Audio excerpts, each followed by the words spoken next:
Hi, my name is Dan Torriello. I'm a recent graduate of Penn State University's Geography program and a Fall 2013 Fellow with MapStory. I'm here to describe the process behind using the MapStory Warper tool. The MapStory Warper is currently licensed using the MIT EULA. This allows for free and open use and modification of the tool, and the source code for the tool can be found at github.com/mapstory. The Warper is a georectification tool built specifically for MapStory in conjunction with using OpenStreetMap as a base layer. Georectification is the process of taking raster input and such as an aerial photograph or historical map that's been scanned and rectifying or warping it to fit a different projection to match with other layers in your data set. The Warper exports to many different formats including GeoTIFF, PNG, KML, and web tiling. These can then be added back into MapStory, but more on that later. Okay, let's begin rectifying a map. I'm here at the MapStory homepage. Just going to go up to Upload Map along the top here. Let's see. Yep. It should be going. There we go. Okay, just had to click again. All right, so I'm going to put in Death Presentation, Black Death Presentation, okay, and then I'm going to describe this raster that I'm about to upload. Just pretty simple, Europe in the 14th century and the spread of Black Death. And I'm just going to tag it Public Health, Black Death, subject area is Public Health. Let's see here, gonna scroll down to choose file, right?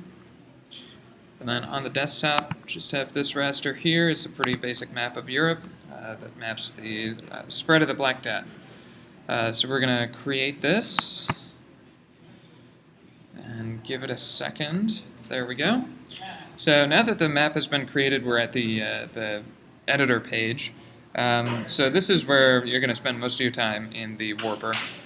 This is just the preview pane for the raster.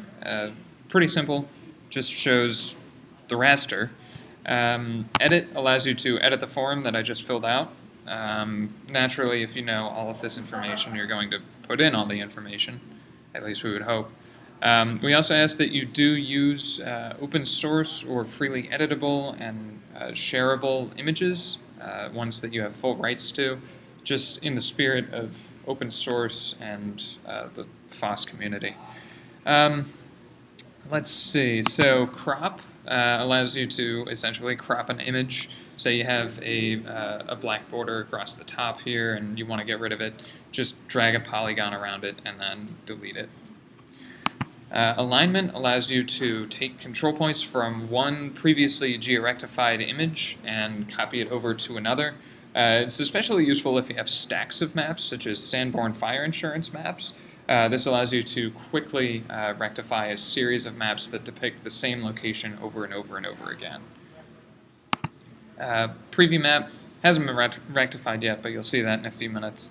Metadata is essentially the form you just filled out, and activity is a log of all of the changes that have been made to this map.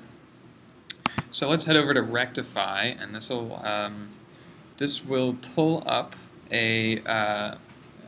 two panes, one of which has the original raster, and another which has the OpenStreetMap base map loaded and ready to go. Let's see, so we're going to zoom out a bit. Not that much. Okay, so up in the top, pretty basic tools, pan, zoom, and control point addition. So what you need to do to add a control point is simply click on either one of these buttons. There are two, just to make it super easy for you. And then start clicking on common points between the two maps. So I'm just going to start doing this.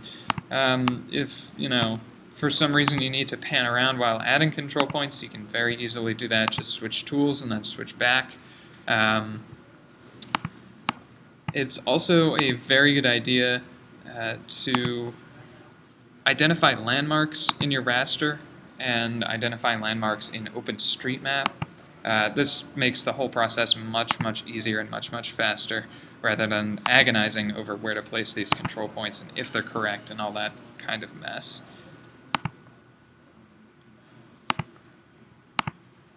And these are not going to be terribly correct.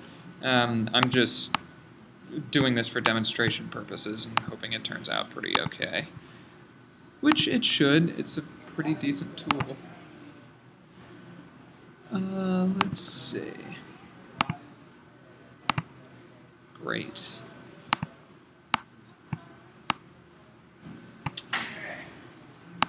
Now it gets a little tricky as you run out of identifiable coastline here.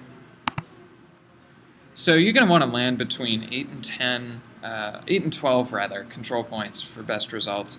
3 is the absolute minimum. 5 is pretty good if you're just looking for a quick rectification, but the more you add, the better it's going to be. So down here under the control panel, we have advanced options, which is the rectification method and resampling method. These are just really for advanced rectification of rasters. It's generally, for best results, you're going to want to leave it on the default. So we're going to close that up. And then under control points, we have a list of the control points that were just added to the map, as well as options to delete them. I'm going to go ahead and delete the first control point here.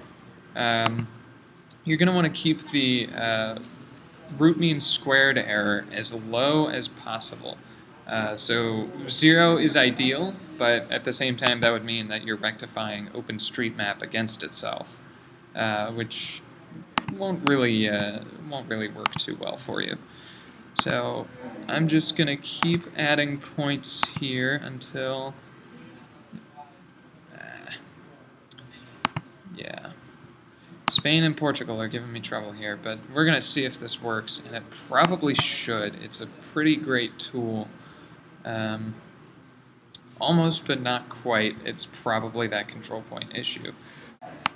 This is a pretty good start for only 7 control points here. Going to zoom out a bit more. There we go. So as you can see, it's there's a definite curve along the back here. This started as a flat rectangle, and now it's becoming a much more conic projection, which is very, very useful. It's turned out really, really nicely. So we're going to head to OpenStreetMap.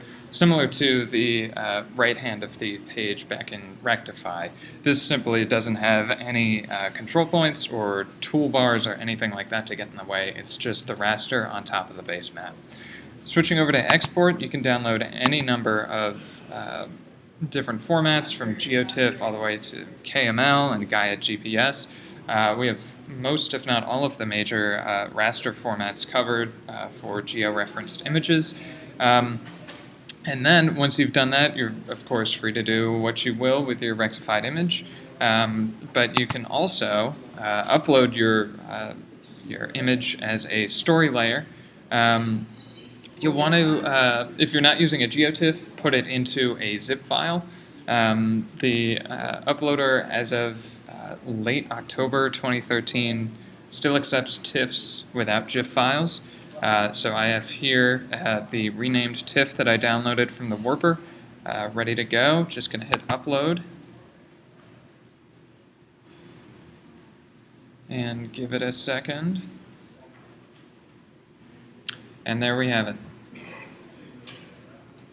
The raster has been rectified and placed into MapStory and is ready to be part of your story.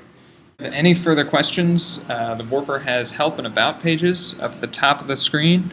MapStory's wiki can be found at wiki.mapstory.org, and the MapStory community is always willing to answer questions at help.mapstory.org. Thanks for watching and have fun storytelling.